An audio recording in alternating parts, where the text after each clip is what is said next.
The book of Revelation, particularly its 13th chapter, presents its readers with a gallery of strange and often frightening images.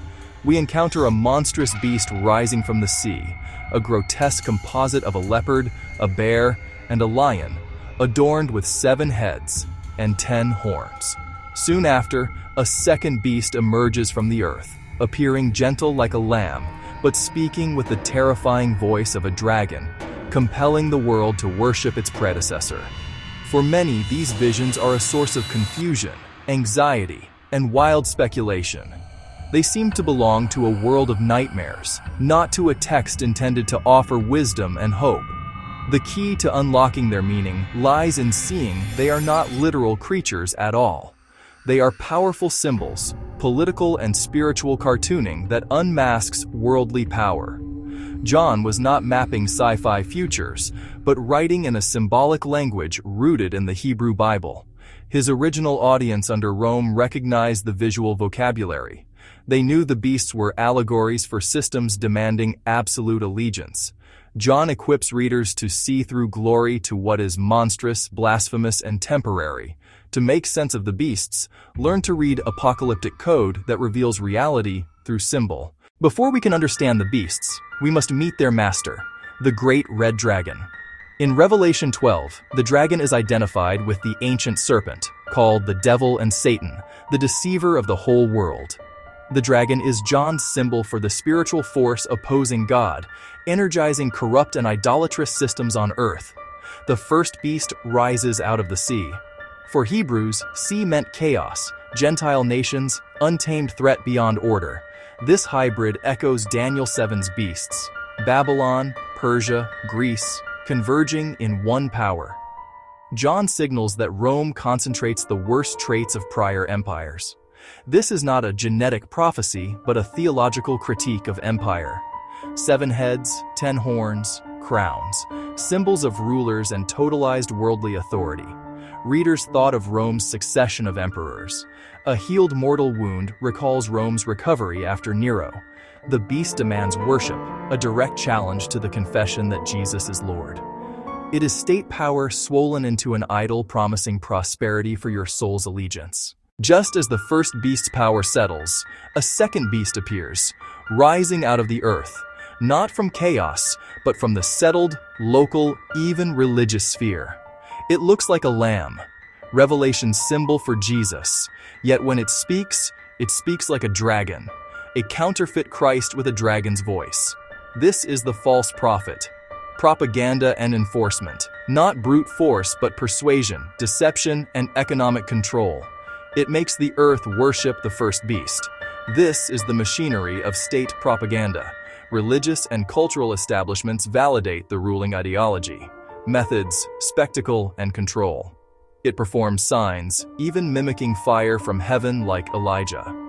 These are dazzling deceptions to crown the first beast's claims. It breathes life into the image, propaganda that makes an ideology seem alive, powerful, and non-negotiable. Finally, the mark, enforced allegiance in action and identity, hand and forehead. Interpreting Revelation 13 is a 2,000-year conversation. Early Christians largely saw the first beast as Rome. 7 heads, blasphemies, and demanded worship matched imperial cult power. Irenaeus linked the healed wound to Nero legends of return. Revelation was pastoral courage under persecution. As Rome fell, readings shifted. Many reformers identified the beast with the papacy and its clergy as the false prophet. Polemical, yes, but it shows symbols reapplied when institutions usurp God's place. In modern upheavals, readers saw beastly patterns in Nazi Germany and the Soviet Union. Absolute loyalty, propaganda, persecution, and deified states fit John's pattern. History teaches the beast is not a one-time entity. Shaped by Rome, the vision endures. It names any system, empire, nation, ideology, or commerce, demanding ultimate allegiance. Its flexibility equips every generation to discern and resist idolatrous power. John's imagery is a toolkit for vigilance and faithful resistance. In Revelation, numbers are symbols, not simple counts. 7 signals completeness, perfection, fullness. 7 heads picture complete wicked authority across successive kingdoms and rulers. Not one bad king, but a totalized system of arrogant power. In Daniel, horns mean kings and power. 10 horns crowned, a fullness of worldly political authority. Not necessarily 10 simultaneous kings, but distributed imperial rule. Authority spread across territories, serving a blasphemous head. 666, the number of a man, invites discernment, not paranoia. Gematria adds letter values. Most scholars see 666 as Nero Caesar in Hebrew. Stamping the beast with Nero's number links the empire's nature to Nero-like cruelty. It functions as a label, a character assessment. It calls for wisdom, not guessing future names. The point is to spot Nero-like patterns in power today, a warning of a particular evil. Not to find a man named 666, but to recognize systems stamped with that character. In an information-bombarded world, Revelation's imagery often gets hijacked for sensationalism. Popular narratives fixate on microchips, one-world governments, and an imminent strongman. Compelling but misguided, they strip the symbols of history and theology. A calm reading rejects panic and checklists. Ask John's questions today. Where do systems demand loyalty that belongs only to God? Maybe ideology promising utopia for absolute conformity, or hyper-nationalism masking as piety, or an economy that reduces persons to consumers and sacrifices conscience. The false prophet persists as propaganda, advertising and media that build a worship culture, a chorus in politics, entertainment, even academia, declaring the system inevitable. Great signs through spectacle and manipulation make the ideology seem magical. So, be discerning citizens. Test our institutions for justice, compassion, and truth. The beasts of Revelation 13 are not inscrutable monsters, but a critique of power. Symbolism clarifies reality. The sea beast is a timeless symbol of coercive political power that deifies itself and claims God's authority.